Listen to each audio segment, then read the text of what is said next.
Hi, I'm Nick Bollettieri, and I'm with my most prominent student and my friend, Agassi. And what we've done in this tape is put together all of the things we know. Oh yeah, we don't know it all, but what we do know, we put into a video that you're really going to enjoy, and you're going to view it all the time. It has great music, outrageous visuals, with also some good knowledge. We're going to get you to play better and more inspiring tennis. And we're going to attack.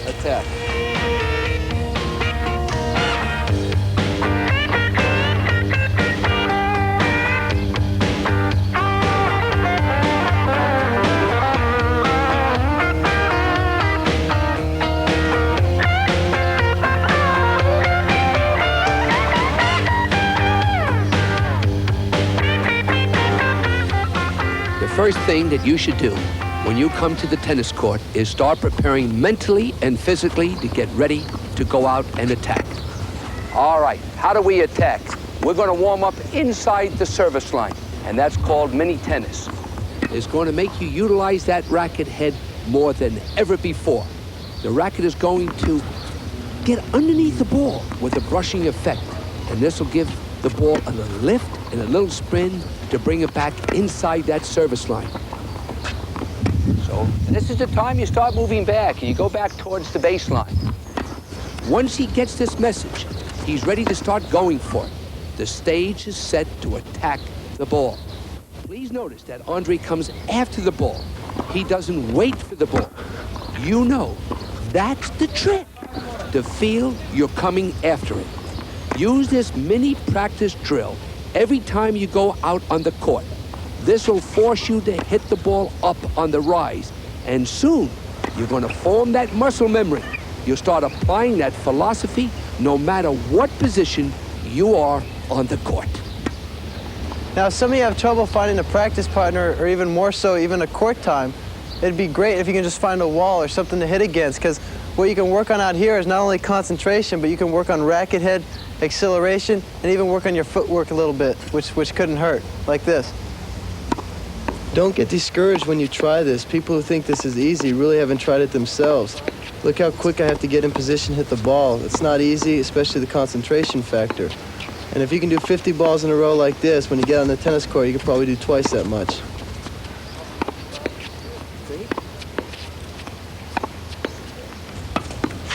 Here on the volleys, this is a great drill for your reflexes and your eye-hand timing. It'll help develop your ability to quickly get prepared, and it'll help you when you get in a tight situation at net.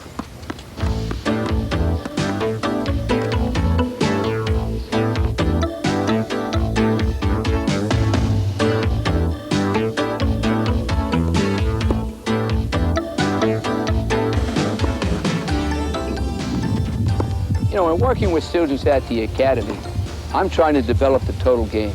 I want you to play an attacking game. But as part of the total game, I also want a weapon, and that's what Andre Agassi has. He has a big forehand weapon. Why does he have a weapon? Number one, his dad said, Andre, hit that ball. I don't care where it goes. Hit the heck at it. What makes his forehand so big? And how can his forehand help you?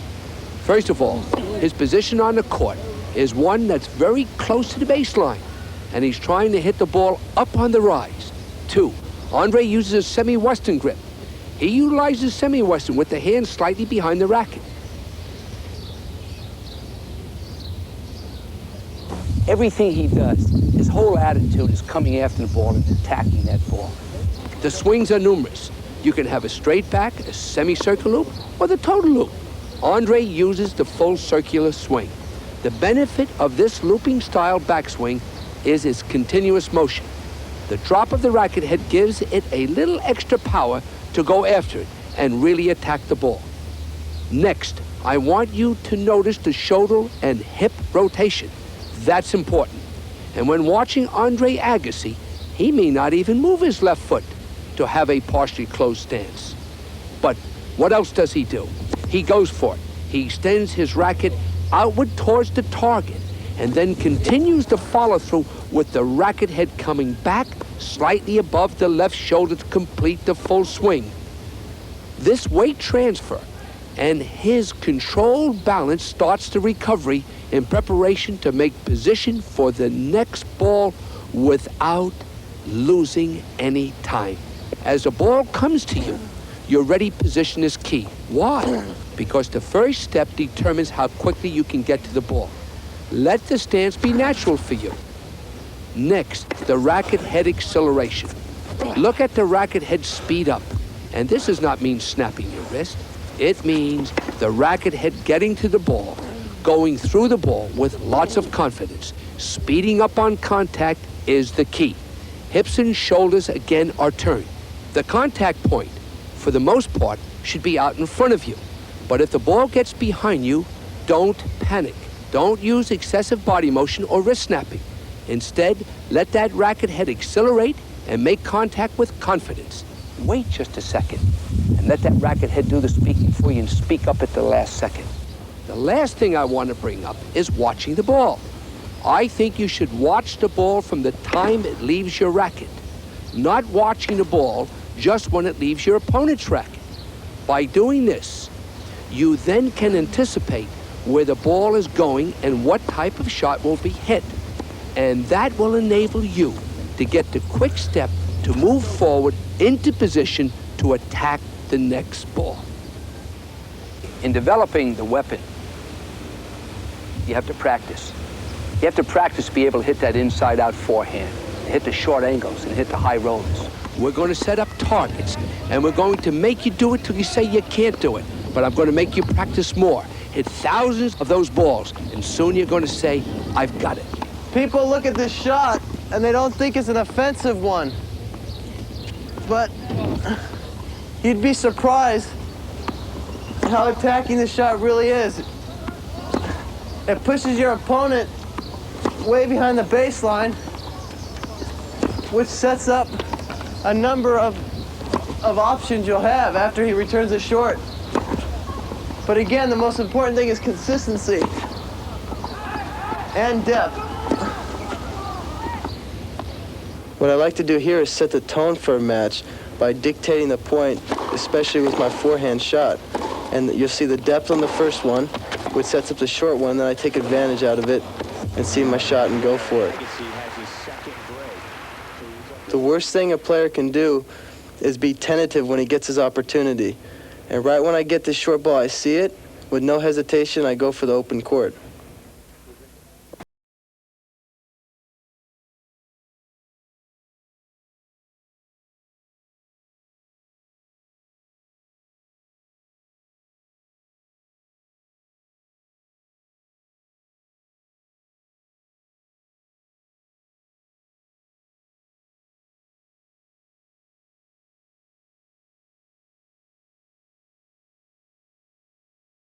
Weaknesses and one strength, and I would have to say that my forehand is my strength, and I think it's a frame of mind more than anything. Anytime I get that short ball, I know I'm just going to go up there and just whack it and just go for it. If I miss it, I'm just coming back the next time to do it harder. And I think the important thing is even if you do miss it, I think it really scares your opponent and intimidates them and allows you to even get more confidence on your game. So having a strong weapon, mine being the forehand, is important to everybody's game. The forehand, your swing, the looping backswing. But make sure that looping backswing is not too high. Andre's looping backswing for most players would be too high. I suggest a more compact backswing. The hips and shoulders should rotate immediately. And as you rotate those hips and shoulders, the racket head is going back in position. Contact point. Try and meet the ball out in front of you. Accelerate that racket head. The recovery. The full follow-through is very important. But at the same time that you are following through, the recovery should be in motion.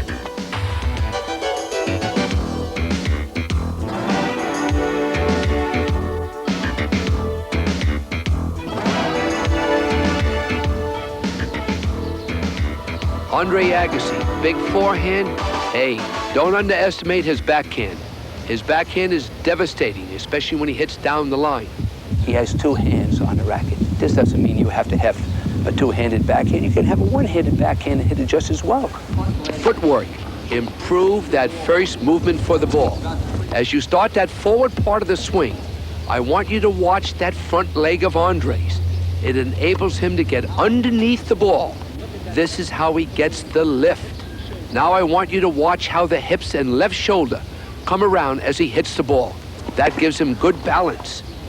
There's the lift, and let's watch the rapid acceleration on contact. That gives you the power. Sometimes he even uses a loop backswing, but normally it's a straight back. But whatever backswing he uses, it's the quick hip and shoulder rotation. Hands work together, but on the contact, the top hand is going to do the work. It's going to accelerate that racket head through the ball. Some of you go out towards the target and wrap it around your shoulder. As he gets back to position, he never takes his eye off the ball. He watches the ball as he recovers, so he knows exactly what that opponent is going to do before he hits the ball. The weight transfer. It's important that the weight transfer on the backhand is really set up. For the most part, you don't open up as quickly as you do on the forehand. Weight transfer and recovery are essential to play an attacking game.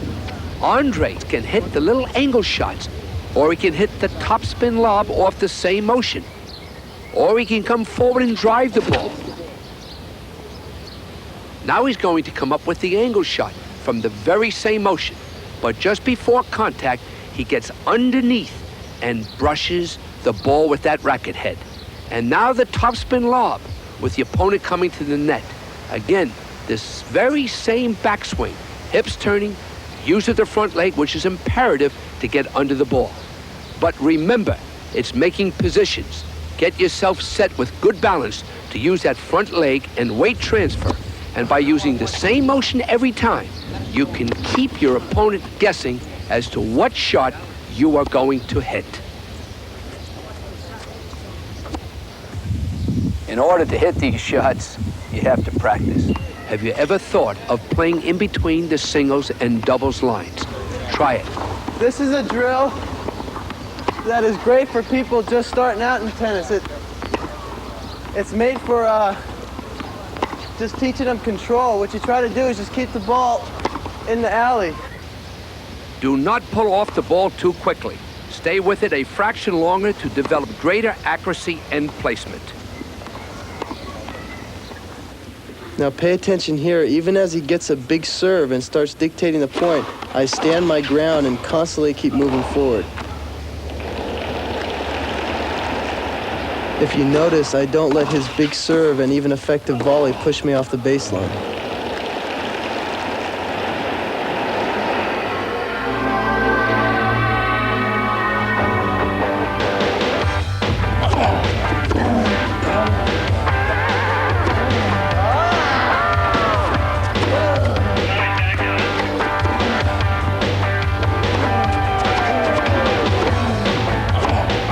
The reason why my forehand seems to stand out so much is because it gets complemented so well by my backhand. Not too many people notice how much I do at the backhand, because when I put away the final shot on the forehand, that kind of overshadows everything. So my backhand, I use to set up a lot of points with the high loopers, with the down the lines, and I string the player off wide. And then when I get that short ball on the forehand side, I really punish it, which everybody looks at the forehand, but if it wasn't for my backhand, you wouldn't see me hit half as many forehands. The backswing starts with the hip and shoulder rotation. It's important to get to the ball and set up properly. If you set up with your weight coming forward, whether hitting a two-handed stroke or a one-handed stroke, your strokes will improve. Get down there. Let that front leg work for you. That's going to give you the lift and the power that's needed to hit those passing ground strokes. Recovery. Again, follow out and through the ball. Let that racket head point to the contact zone or where you're trying to hit it.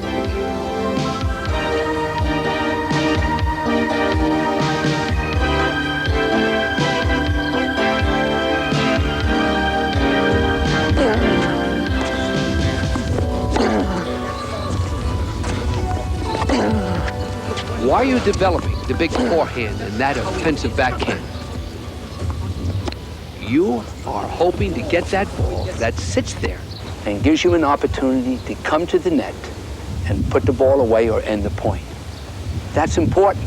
If you hit big forehands and you hit big backhands and you don't follow up on it, you might as well just stay back at the baseline and get the ball back and forth and play. A volley is making contact with the ball before it bounces and then just directing it. Utilize your opponent's power. In order to do that, you have to do certain things. One, you've got to get into a grip that enables you to hit both the forehand and the backhand volley without changing your grip. You just don't have time. Andre uses a combination of a two-handed volley with no release of the top hand, or the same setup where he releases the left hand just before he makes contact. When practicing the volley, experiment with both methods to see which one gives you the greatest control. And the third option is the plain one-handed volley, whatever works best for you. When volleying, the ready position is even more important because the ball reaches you so quick because of your court position. Open your eyes up wide and watch the ball every second. Your ready position, with your knees relaxed, your weight forward, so that you can go to absolutely any height or direction and even defend yourself if the ball comes right at you. As you take that simple hip and shoulder rotation and look straight ahead, making sure you see that racket frame without moving your head one fraction of an inch. If you can see that racket frame, you're in position to volley. All you have to do then is just direct the ball. Now in directing the ball, how about squeezing that racket just before contact so it doesn't vibrate or twist in your hand? No swinging at all. Just block the ball and make contact with it out in front of you. To me, that will make that volley improve immediately. Let's talk about that practice session and improving the volley. One that's very successful at the academy for us is just coming right up to the net like you're going to shake hands with your practice partner. And what are we going to do? We're going to get down facing each other like we're ready to go after each other in a boxing match. And we're going to have, oh yes, that little hip and shoulder rotation. And what we're going to do is a little shoulder jab. Boom, boom, boom. No swinging at all. That will make that volley improve immediately. And that's what it's all about. Practice it, you're going to get it. One of the most important things a person could do in a match is always apply pressure on his opponent. And here you'll notice, as soon as I get that short ball, I'll take it, I'll hit it, and I'll come in and put pressure on him to come up with the big shot.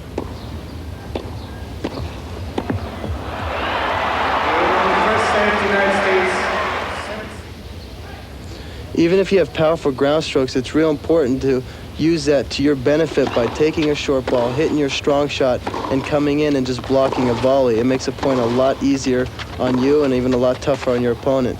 Here I'll get the short ball, go right back behind him, come in, boom, block the volley right behind him. He's out of position and unable to cover.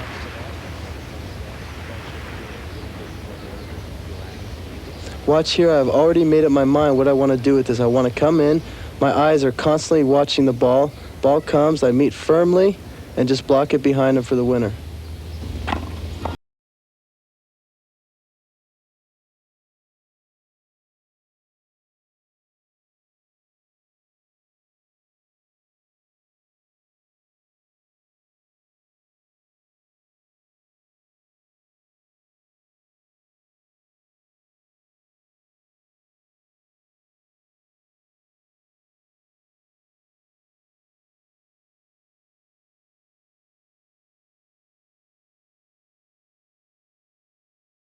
Everybody should add to their game. It can only help. A lot of people are just baseliners, and they tend to think that if I can win from the baseline, why should I come to net?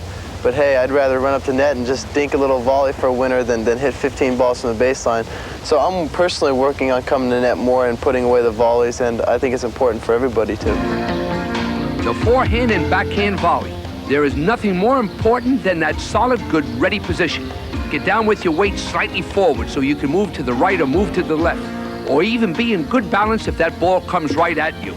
It's not swinging at the ball, but just making contact with the opponent's ball and directing it. The hip and shoulder rotation is the backswing. This keeps that racket head out in front of you.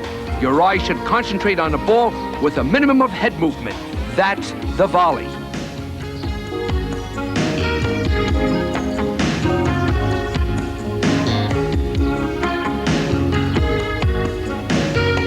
Let's talk about the serve. First of all, the serve is a key part of the game because it depends whether or not you're in trouble after you hit it or you're controlling the point. If you can, at the very minimum, get a neutral return, you have a chance to win the point. We want more than the neutral return. We want a feeble return from a forcing serve. The grip. Andre Agassi uses the continental grip for the flat serve with a minimum of spin on the ball. For the second serve, he moves his hand slightly to the left to the backhand grip, which enables him to put a brushing up effect on the ball with spin and added control. The same is true for his kicker serve, which Andre will use as a first or second serve. 2, the toss. The ball and racket must work together. No matter what serve motion you have elected, the ball and racket work together, giving you rhythm and timing. The toss is essential. You must throw the ball up high enough to give you time to get that racket around so you can make contact in the same place over and over again. Normally on the first serve, the best place to toss the ball is slightly in front of you and in the area of your left foot or your front foot. On the second serve, a small variation with the ball thrown not so far in front and a bit more to the left. For the majority of players, the tossing area doesn't change much because they want to disguise the type of serve they are going to hit up until the point of contact. The ball and racket must work together to be able to reach up, make contact, get that racket going, and a big follow-through. At the point of release, the left hand must be fully extended, pointing upward while the right hip and shoulder are rotating in a slight downward motion, preparing the racket head for its accelerated upward motion.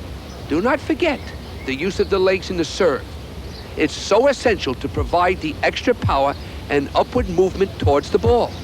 Getting the thrust from your legs and getting that right side to rotate at the same time towards the ball will give you the feeling that you are attacking the ball with confidence.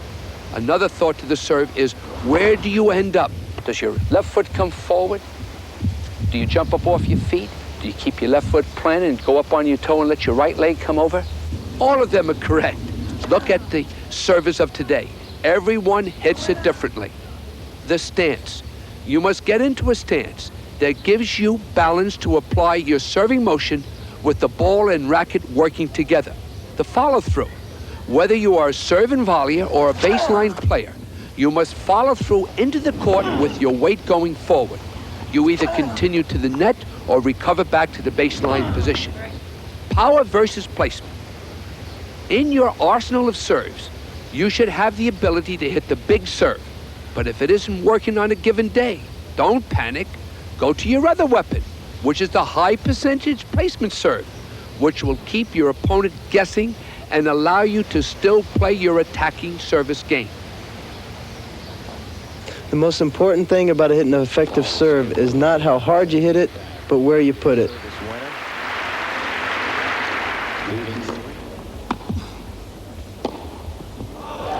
So watch here in slow motion the extension of my arms and also the racket head acceleration when I meet the ball.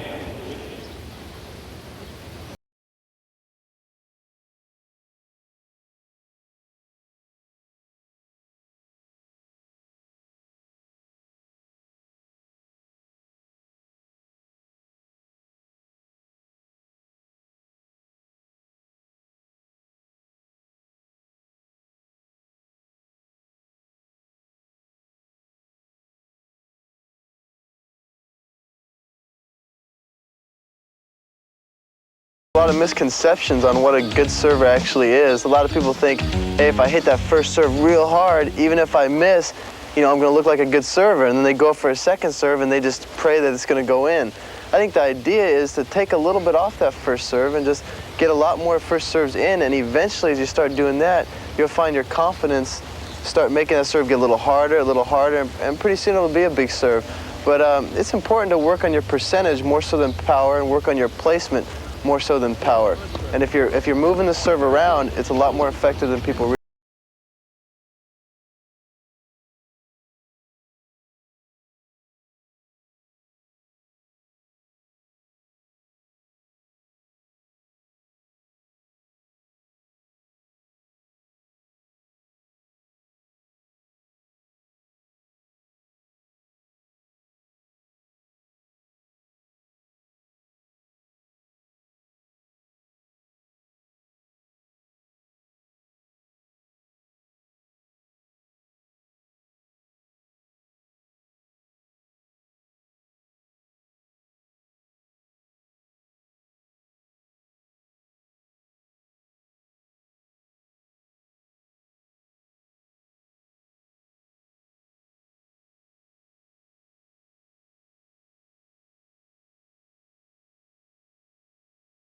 You mean the attacking return of serve.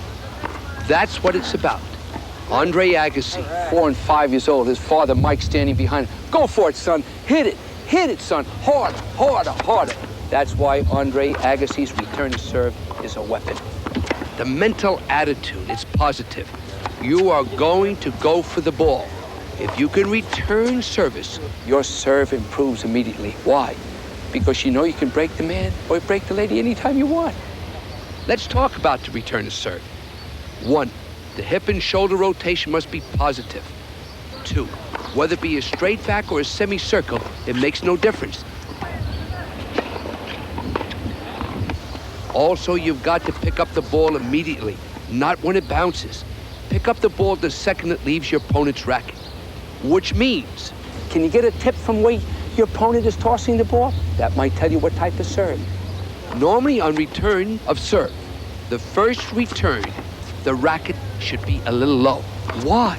It's normally a forcing flat serve with very little action. The second serve, however, Get that racket head up a little higher. Why? The ball's going to kick, bounce up. so remember, the ready position is key. Weight forward, good hip and shoulder rotation. Don't be dreaming. Don't worry where you're going to hit that first return to serve. Just get it back in the beginning. Also, do not concentrate on the opponent. You concentrate on the ball. You have enough to contend with. The ball. You are playing against the ball, not the opponent. Get the ball back so that you put the opponent in trouble. If they're an attacker, get it at their feet so they have to volley up. I'm going to give you a heck of a practice point. Get your opponent or your pro to get up on the service line. Get that basket of balls. Let the server get up close to you and fire the ball. Why? You must eliminate all excess movements. You have to pick up that ball early. You have to have that quick shoulder and hip rotation. Why? The ball will get by you if you don't. See, the idea of this drill is if you put somebody up there to serve from that range, what happens is when they stand back at the baseline in a regular match, you feel like you have all day to hit the shot.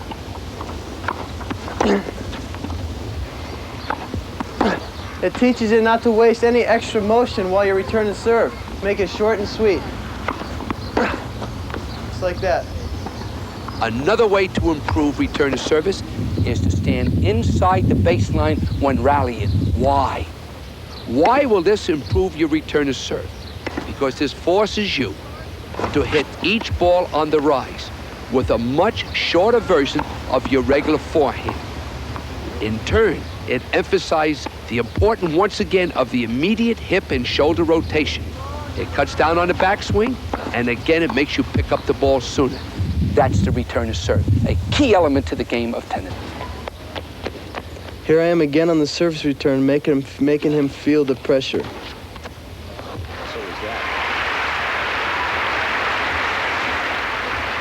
And if you look here in slow motion, you'll see exactly how I hit that shot so offensive. If you notice the hips and shoulder rotation that we've been talking about, that's where we get the power from. Now, when somebody has a serve about as big as Becker's, the important thing is to still try to stay in control of the point. And so therefore, as you notice, I'll stand close to the baseline, ready to jump on anything he serves at me. And the first thing I do when he hits that big serve is I come forward, anticipate it, and keep that backswing short and simple. Here again, you notice my backswing. Notice how it's really short and didn't have to do much with it. Just block that serve right back, use his power to your advantage.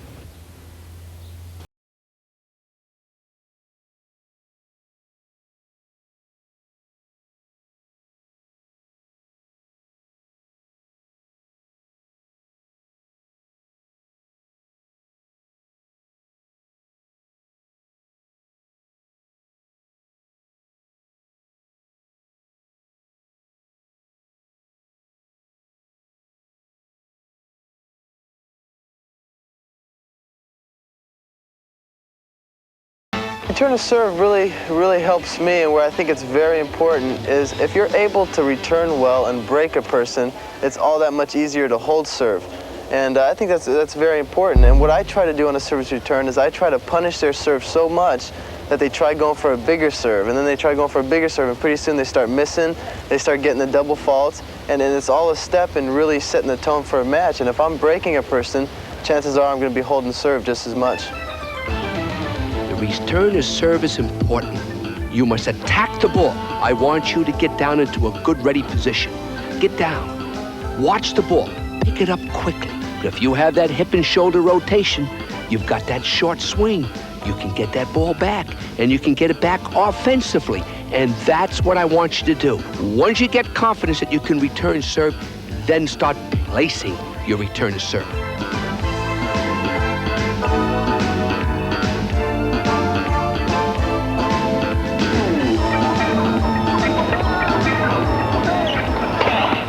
The overhead. I want to give you a few important keys to remember in hitting the overhead. It's fairly similar to a serve, except you got to make position with your feet. You can run sideways, you can run to the left or to the right. You take the crossover step to start going backwards, but you have got to move. Your swing is fairly similar to the serve. You may cut down that swing to perhaps a half a swing, but it's exactly the same. You've got to have that left hand fully extended and tracking the ball to the point of contact. And you've got to go up after it. And you've got to attack it in the same manner as you would the serve. Get that racket head up there and let it do its work. Get that racket head to speed up on contact and go up and reach for the ball as if you own it. And remember, if that left side is up and your head is up, you're going to be reaching up for the ball. And if the ball gets behind you a little bit, don't worry about that. Speed up the racket head a little bit more and exaggerate your follow through. If you try to guide the ball back into the court, the ball is going to go long, and even if it does go in, it has no power. So what did you gain? But on the other hand, we do not want you to muscle the ball for power. It is the timing and rhythm, and yes, relaxation that allows you to reach up with that racket head and let it do its work. A word of caution. Try to keep your upper body very still and with your head looking up towards the ball at all times. This will prevent any premature pulling off the ball. Watch the ball actually make contact with the racket. You cannot watch the ball too long in the overhead.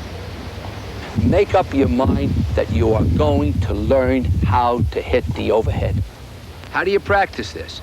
You're going to go out there with your pro or practice partner, and they are going to feed you as many balls as they have to until you learn to hit the overhead. This positive attitude that you're going to hit it will set the stage for improvement. Your first overhead should be from a position fairly close to the net. You will quickly become confident and will then expand your area of practicing the overhead from all directions. After you can hit the shot consistently, then the next step is to go for placement through refined body position and balance, always with a positive racket head acceleration. You can do it. It's just as easy as any other stroke. It's your attitude that counts. Here you're going to see me using my big ground strokes to set up the point. I'll start working them side to side, just waiting for my opportunity to really attack. And I never try moving off that baseline. I always try coming forward to hit my shots.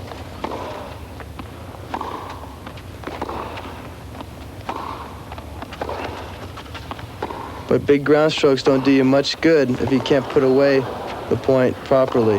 And when I got that overhead, I had to hit it confidently. This attacking attitude of Andre is a result of endless hours of practice. There is no shortcut to this quality of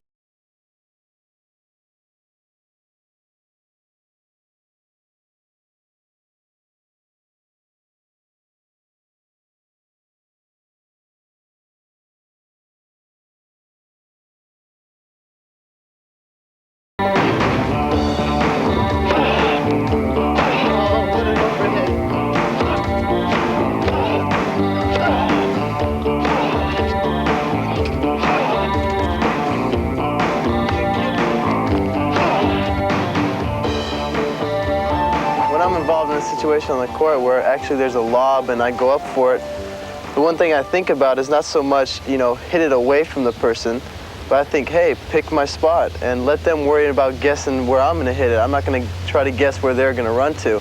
And so when I go for the overhead, I hit at the spot that's most easiest for me, and if they're there, they're going to be lucky to return.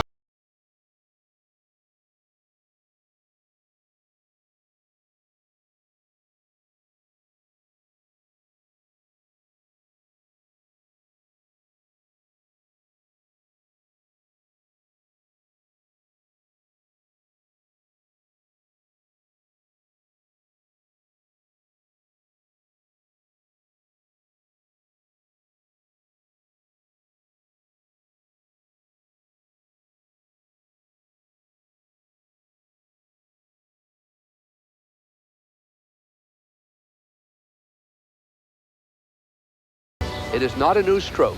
A lob is nothing more than a forehand and backhand hit with a little higher trajectory. Now you have variations of the lobs. You have the offensive lob, which is nothing more than making contact with the same stroke setup as the forehand or backhand ground stroke, except just before contact, the racket head moves further under the ball, maintaining a firm wrist and a slightly open face of the racket head.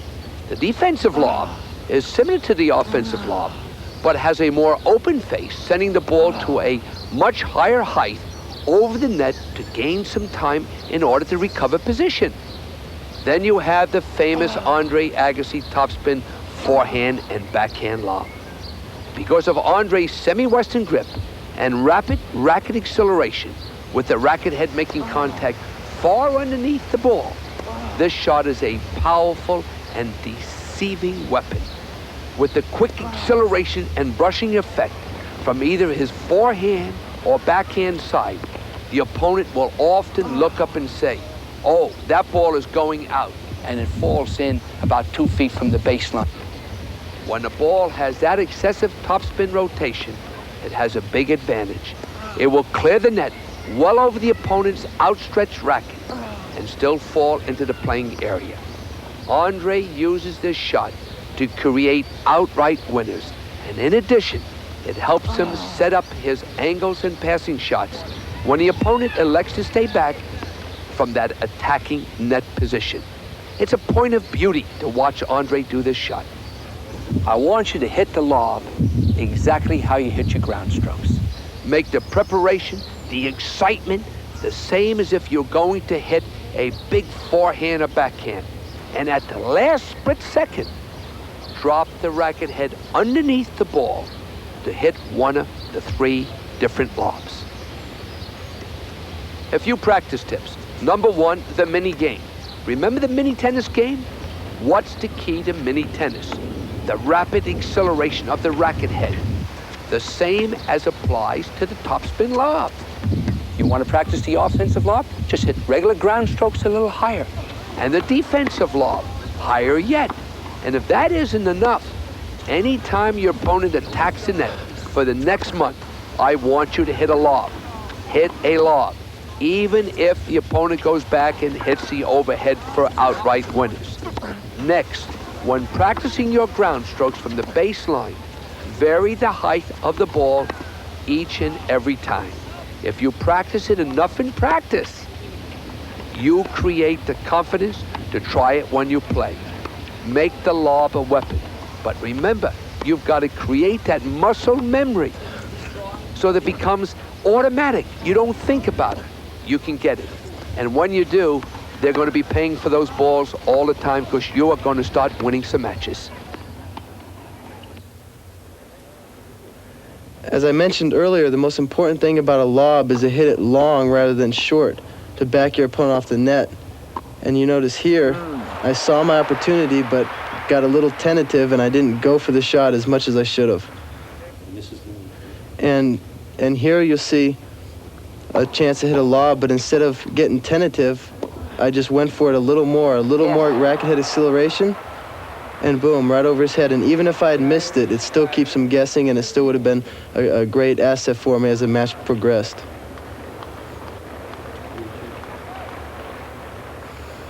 watch the return, how I come forward and block under his feet. And then I quickly get to the next shot, prepare, and the most important thing is disguising it. He had no idea that lob was coming, and that's what made it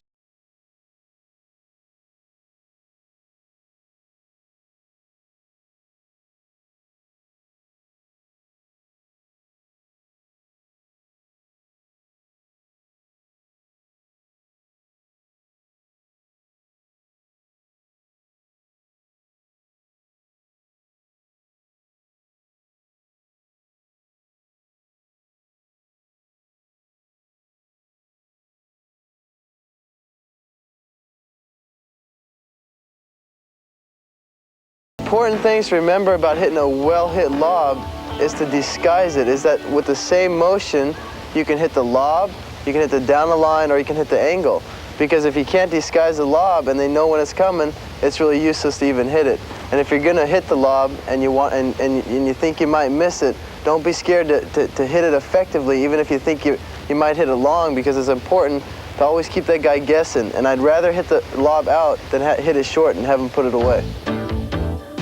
The lob, the offensive and defensive lobs. There is nothing more important than the disguise in the lob. You must hit the lob as if you're going to hit a ground stroke. You set up exactly the same. The lob is exactly the same as a forehand and backhand. Hold that ball on that racket and just hit it a little higher over the net. That's all you've got to do. In order to learn that topspin lob, you've got to drop that racket head far underneath that ball. And you've got to accelerate that racket head with a brushing effect. Don't be afraid. Try it.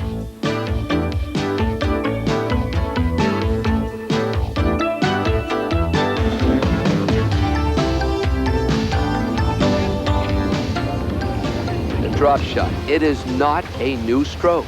There I go again. A drop shot is nothing more than a backhand or a forehand hit with a little less power. Hold that ball on your racket a little longer. Get the feeling that the ball belongs to that racket. Hold on to it. Don't give it away. No racket acceleration on contact. Once you get this feeling, open the face slightly, where you put a little reverse spin on the ball. That makes the ball hit and almost come back to you. The opponent must rush forward, and if they're able to reach the ball, they are often off balance or out of position, setting the stage for your attacking winner, a passing shot, or even a lob. Once again, the key is to disguise the shot until you actually make contact. Before that contact, your opponent cannot detect whether you will hit a full ground stroke or this, the most underrated offensive shot in the game. Remember, the racket actually carries the ball towards the net, slowing down at contact rather than accelerating. And that's called a drop shot with a little reverse spin. We keep coming back to the mini tennis game. In your warm-up drills, before playing singles or doubles, taking a lesson, or just practicing, spend the first 10 minutes playing mini tennis.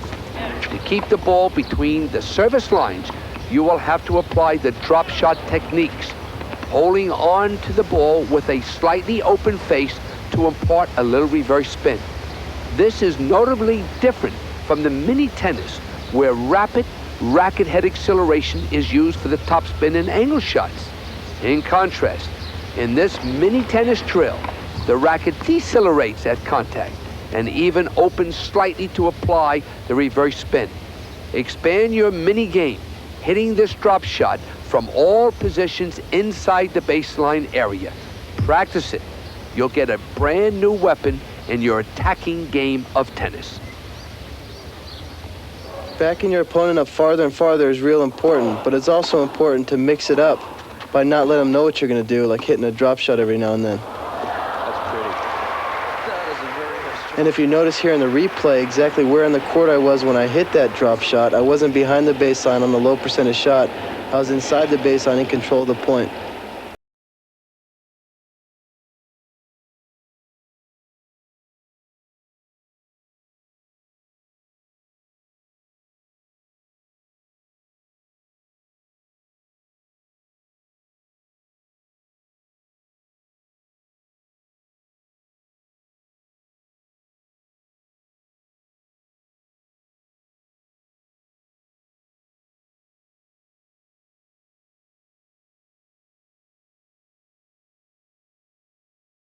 Somebody and you play an attacking game like I always choose to do, and you're really pushing him back and pushing him back. It seems like every time he takes a step back, the harder you have to hit it to push him back another step.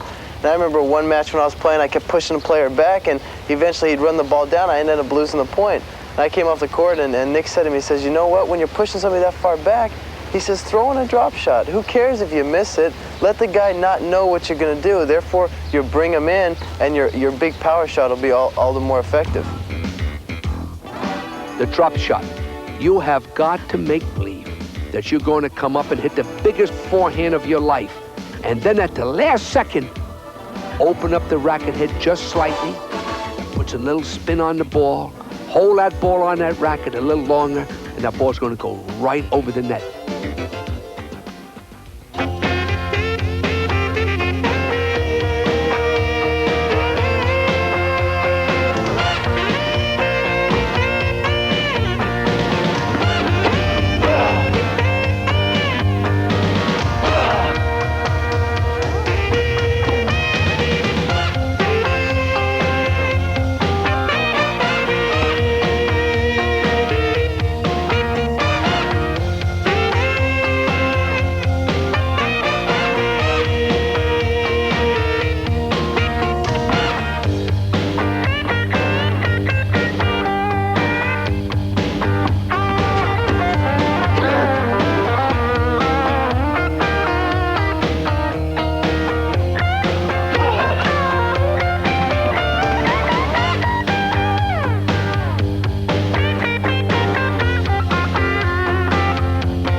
Well, here we are at the end, and I'd just like to leave you with one thought that not only has gotten me to where I am today, but will continue to get me to my further goals.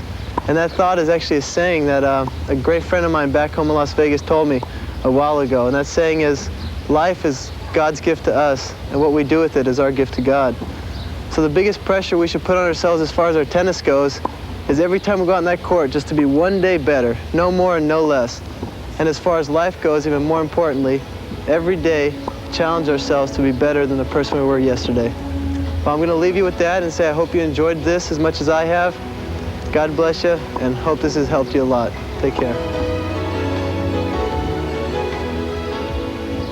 At an early age, my dad used to always, when he would feed me the balls from the ball machine to my forehand or backhand, but more so my forehand, he'd just tell me to hit that ball as hard as you can. He says, I don't care if it hits a fence, I don't care if it goes over the fence, someday they're going to go in. And that was a philosophy he used, which really helped me develop my attacking game today. From a coach's point of view, you couldn't ask for better preparation for any player. With all this practice and hard work, don't forget to enjoy the game. Have fun.